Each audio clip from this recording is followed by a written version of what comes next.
Second content number ആണ് azimuthal quantum number. നമ്മൾ അത് റെപ്രസെന്റ് ചെയ്യുന്ന ലെറ്റർ എന്ന് പറയുന്നത് എൽ ആണ്. ഓക്കെ, അസിമുത്തൽ കോണ്ടന്റ് നമ്പർ നമുക്ക് തരുന്ന ഇൻഫർമേഷൻ എന്ന് പറയുന്നത് ഷേപ്പ് ഓഫ് ദ ഓർബിറ്റൽ ആണ് കേട്ടോ.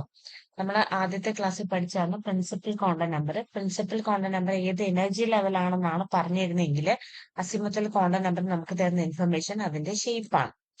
ഓക്കെ, അസിമുത്തൽ കോണ്ടന്റ് നമ്പറിന്റെ ഹെൽപ്പോടെ ഓരോ ഓർബിറ്റലിന്റെയും ഷേപ്പ് നമുക്ക് കണ്ടുപിടിക്കാൻ വേണ്ടിയിട്ട് പറ്റും. അപ്പൊ അതെങ്ങനെയാണ് അതിന്റെ വാല്യൂ വരുന്നതെന്ന് പറഞ്ഞാല് നമുക്ക് ഓൾറെഡി അറിയാവുന്നതാണ്. സബ്ഷൻസ് ഏതൊക്കെയാണ് നമ്മൾ പഠിച്ചിട്ടുള്ളത്? S, P, D and F. നമ്മളെ എന്ന് പഠിച്ചു. അതുപോലെ നമ്മളെ മെയിൻ ഷെൽസ് എന്ന് പറയുന്നത് ഏതൊക്കെയാ? K, L, M and L.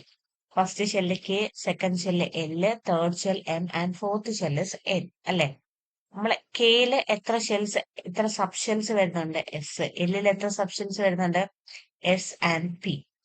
And എമ്മിൽ എത്ര സബ് ഷെൽസ് വരുന്നുണ്ട്? S, P, D and fourth ഷെല്ലിൽ വരുന്ന സബ്ഷൻസ് ആണ് എസ്, പി, ഡി, എഫ്. ഇത് നമ്മൾ ആദ്യത്തെ ചാപ്റ്ററിൽ പഠിച്ച കാര്യങ്ങളാണ്. അപ്പൊ ഇത് എങ്ങനെ ഡിനോട്ട് ചെയ്തെന്ന് പറഞ്ഞാല് നമ്മൾ പഠിച്ചതാണ്. എൻ എസ് ഈക്വൽ ടു 1 ആണെങ്കിൽ അത് കെ ഷെല്ലാണ് അല്ലെ. എൻ എസ് ഈക്വൽ ടു 1 ആണെങ്കിൽ എൽ എസ് ഈക്വൽ ടു 0 ആയിരിക്കും. എൽ കണ്ടുപിടിക്കേണ്ട ഇക്വേഷൻ n-1 ആണ് കേട്ടോ. അപ്പൊ എൻ എസ് ഈക്വൽ ടു 1 ആണെങ്കിൽ 1 - 1 ആൻസർ എത്ര കിട്ടും? 0. എൻ എസ് ഈക്വൽ ടു 2 ആണെങ്കിൽ എൽ ഏതായിരിക്കും? L S equal to n-1.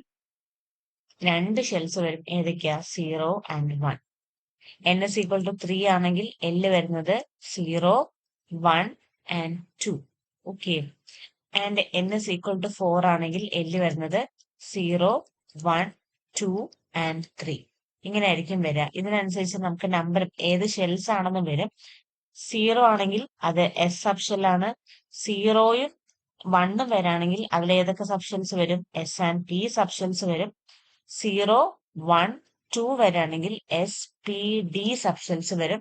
0, 1, 2, 3 വരാണെങ്കിൽ S, P, D, F sub shells വരും.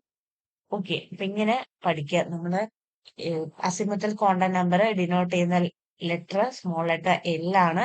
ഷേപ്പ് ആണ് നമുക്ക് ഇതിൽ നിന്ന് നമുക്ക് മനസ്സിലാക്കാൻ പറ്റുന്നത്. ആദ്യത്തെ ഷെല്ലാണെങ്കിൽ അത് കെ ഷെല്ലായിരിക്കും. കെ ഷെല്ലിന്റെ എല്ലിന്റെ വാല്യൂ വരെ ഈക്വൽ ടു 0 ആണ്. S sub ഷെല്ലായിരിക്കും. ആൻഡ് 2 ആണ് വരുന്നതെങ്കിൽ പ്രിൻസിപ്പൽ കോണ്ടന്റ് നമ്പർ 2 ആണെങ്കിൽ എൽ എസ് ഈക്വൽ ടു 1 ആണ്. സോറി, 0 ആൻഡ് 1 ആണ്. ആൻഡ് സബ് ഷെൽസ് വരുന്ന എസ് ആൻഡ് പി ആണ്. And N S equal to 3 ആണെങ്കിൽ എം സബ് ഷെൽ ആണ്. അതിന്റെ വാല്യൂസ് ഓഫ് എൽ എന്ന് പറയുന്നത് 0, 1, 2. ആൻഡ് ഫോർത്ത് ഷെൽ ആണെങ്കിൽ വാല്യൂസ് ഓഫ് എൽ വരുന്നത് 0, 1, 2 ആൻഡ് 3. ഇങ്ങനെയായിരിക്കും അതിന്റെ വാല്യൂസ് വരിക. നെക്സ്റ്റ് കോണ്ടന്റ് നമ്പർ ആണ് magnetic content number. Magnetic content number denote ചെയ്യുന്ന ലെറ്റർ എം ആണ്. ഓക്കെ, ആൻഡ് ഇത് നമുക്ക് റെപ്രസെന്റ് ചെയ്യുന്നത് ഓറിയന്റേഷൻ ആണ് കേട്ടോ. ഓരോ ഓർബിറ്റലിന്റെയും അല്ലെങ്കിൽ എലമെന്റ്സിന്റെ ഓറിയന്റേഷൻ, ഓർബിറ്റലിന്റെ ഓറിയന്റേഷൻ കിട്ടും. ഈ വാല്യൂ നമ്മൾ സ്റ്റാർട്ട് ചെയ്യുന്നത് ഇക്വേഷൻ എന്ന് പറയുന്നത് 2l+1 ആണ്. അല്ലെങ്കിൽ സിംപ്ലി നമുക്ക് കണ്ടുപിടിക്കാൻ പറ്റും. For example,